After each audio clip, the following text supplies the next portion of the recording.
অল্প কথা বলা হিকমত আর অল্প আহার করা ইবাদত। হজরত ওমর ফারুক রাদিয়াল্লাহু আনহু। শুভ সকাল। আজ মঙ্গলবার ২৪শে ফেব্রুয়ারি ২০২৬ খ্রিস্টাব্দ।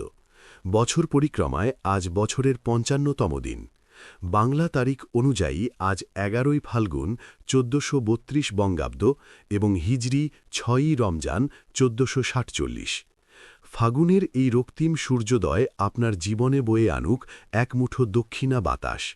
পলাশ শিমুলের লালিমা যেমন প্রকৃতিকে রাঙিয়ে দিয়েছে, তেমনি নতুনের আনন্দ রাঙিয়ে তুলুক আপনার প্রতিটি মুহূর্ত।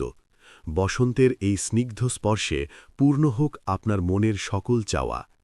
আজ বাংলাদেশের কৃতি ক্রিকেটার ইমতিয়াজ হোসেন এবং বলিউডের বিশ্ববিখ্যাত চলচ্চিত্র পরিচালক ও প্রযোজক সঞ্জয় লীলা বানশালীর জন্মদিন। শুভ হোক আজকের দিন, শুভ হোক সারা দিন। সকলকে ধন্যবাদ।